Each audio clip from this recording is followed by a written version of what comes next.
You win some, you lose some, yeah? No.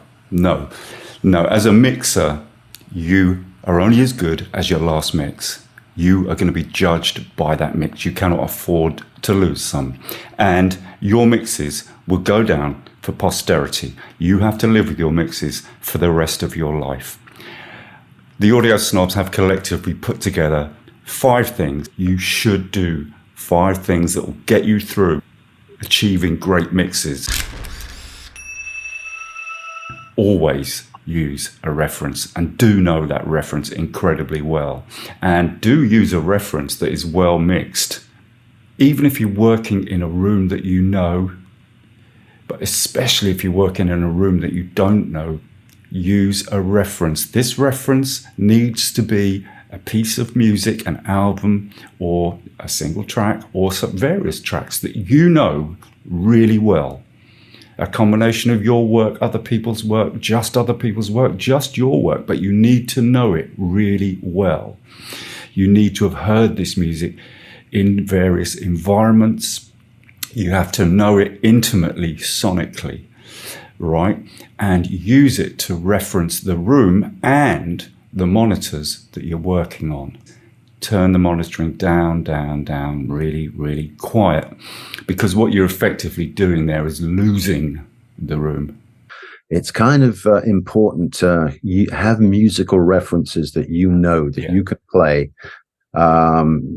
Well-known CDs, the things you've listened to hundreds of times and so on, and get a quick reference as to what the room you're in actually sounds like. Yeah. Because there can be big bass pockets and all sorts of things just as you walk around a room. Mm-hmm. Just because it's an expensive studio doesn't mean they've actually spent the money where they need to. Mm-hmm. You know, it might look good, but does it work? You know, references are important. Don't obsess with them. Don't be the sort of person who, you know, has to reference back to something every 5 minutes, because I've worked with people like that and they're a pain. But at the same time, respect the fact that if you are working with other people, they've got their ideas and, you know, in their head as to what something should sound like. And the idea is to get it to sound as close to what they want with as much as you want in there as possible. Very important. You will get to know a room and a pair of monitors by checking them with your reference. Have a suitable auto-load ready at the onset of your mix. A template. While you're going to find that plugin and insert it on the track you're trying to do, you've lost the moment. The creative spark can come and go, and if you're fiddling around doing technical bullshit, the idea is dying slowly, isn't it? You know, yeah, Paul, and you just remember, lose the spark. You lose the spark, around. And for that reason, Paul, do you remember back in the day, if you had a heavyweight producer, he wouldn't give you 10 seconds to get it done. Mm-hmm. He wouldn't give you 10 seconds. It was like, no, that's too long. Because he's coming with his next idea, and that's right, and he doesn't want you to interrupt his flow. At the very start of your mixing process, get the projects organized. Or if you're working on a multi-track, multi-channel desk, get your desk organized so that all your groups of instruments are subgrouped, color-coded, so you can find everything quickly when you need to. Do clean up all the tracks before you start doing any serious mixing. Lose all the unnecessary pops and crackles and people having a giggle on the tracks. Get rid of it at the start so you've got a nice clean project to work with. Get that out of the way. And the advantage of doing it at the start is you're getting used to listening to the character of the music that you're about to do a representation of. I want all the drums together. I'm going to color code them so that I can see them quickly. I'm probably going to stick them on, through a bus so I can mute the drums with one click at the top. Do subgroup. At the beginning of a mix, go through the tracks you've got. As Chris has said, label them, group them, and then subgroup them. Always work with subgroups. This kind of goes back to the days of SSL when we used to have VCA groups. Subgroup instruments. For instance, if you just want to work on a drum sound, then you can mute all the subgroups that are not drum related, and then you can just zone in on the channel, the snare drum, for instance, that you're working on, or if you want to, you get to a point where you want to work on just the drums, you've got a subgroup for them. Do subgroup things. I've really tried not to do anything in terms of processing while I'm organizing the track. So I'm getting used to what is there and what the sound of it is, which someone else has programmed the drums. They're not going to be the way you would have done them. So I leave it there. So I getting used to the character of the music that I've been sent to work on. So while I'm organizing and color coding and making all the tracks the same height and all of that stuff, I'm not processing at all. I'm just listening to it. I do the same thing. Organize it, color code it, group it into places. I mean, this, from my experience, goes right back to when I first used to be in studios seeing other guys engineering, mixing. And there'd be a strip of tape run across the front of the board with little lines in between channels and a little description of what was on each channel written onto that tape. And to the left of the board would always start with the kick drum, go through drums, into bass, into guitars, into keyboards, into vocals, all the way over to the right of the board. So you know where everything is, what everything is, and things are grouped into sections, relevant sections.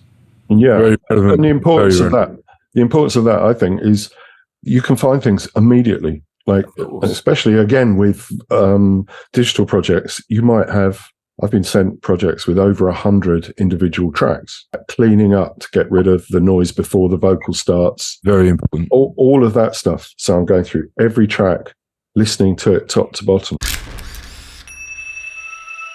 Do set a gain structure from the start. Okay, don't kind of fall into a gain structure idea as you go.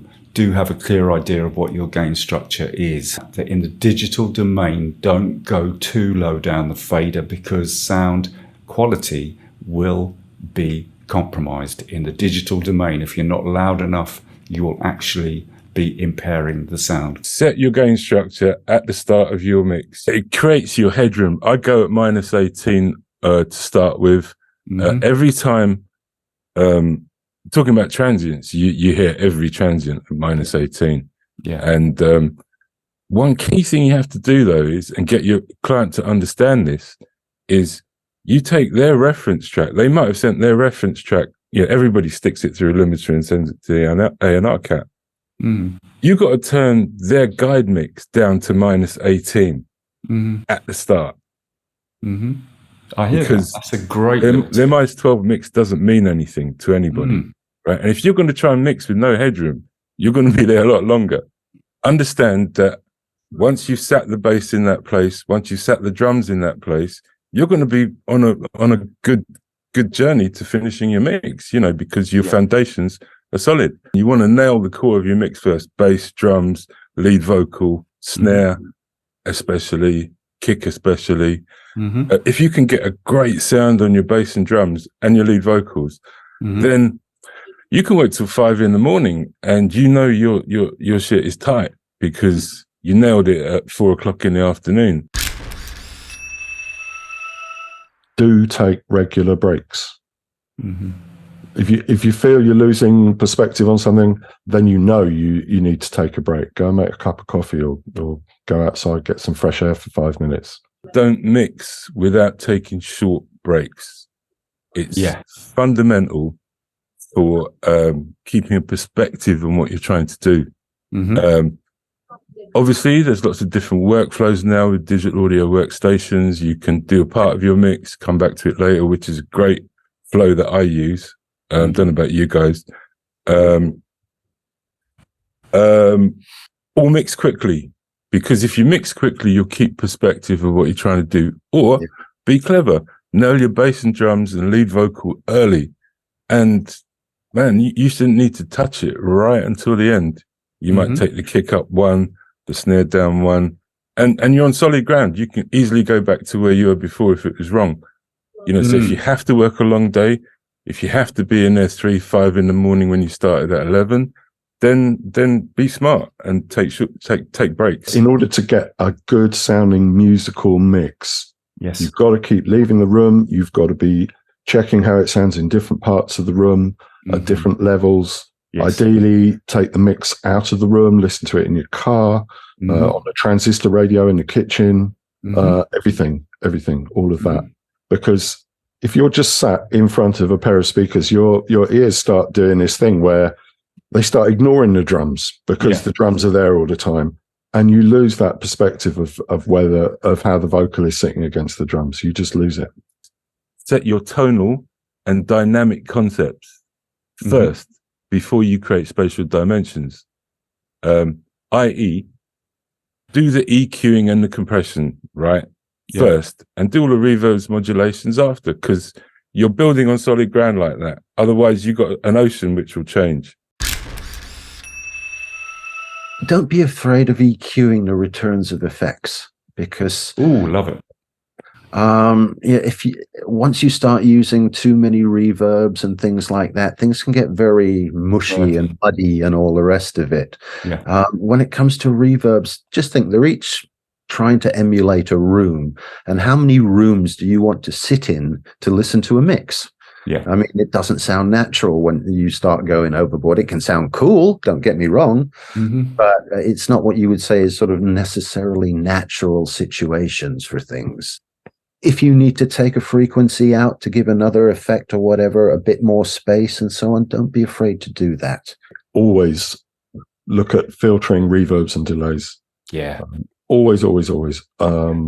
Like I have a standard filter template I use on all my reverb returns, and I'll tweak it to fit a track, but I always knock off everything below probably 60 hertz and everything above about 6. Just lose it. So that the definition of the bottom end of your bass and kick drum and the definition of the all the detail of your instruments at the top end is like it's there. It's not masked by murky. You know what, Chris? I 100% agree with that. To the point that I think it affects your LUFS as well, because you're doing all that low frequency filtering, and all of a sudden things start sounding louder. Yes, absolutely. Yes, they do. Because they're more defined. And you're reducing all the peaks on the returns of everything. So it's going to reduce your overall peak as well. Really sound advice indeed. But starting at the beginning, my first thing is listen to what you've been delivered, the reference mix, or just bring all the faders up and listen to what you've been sent without touching it. Panning is key to the separation of any mix. So use panning. Understand the narrative of the song he or she is trying to mix. Right? There is a story there. The bass, the drums, the keyboards, the guitars, the background vocals, the little click in the chorus. It's all a story. Make 2 backups of your work. Do be respectful and listen to the person whose music it is. And if there's something they need to hear, like front and center, it's their music. It should be front and center. It's not your music, unless it is your music, obviously.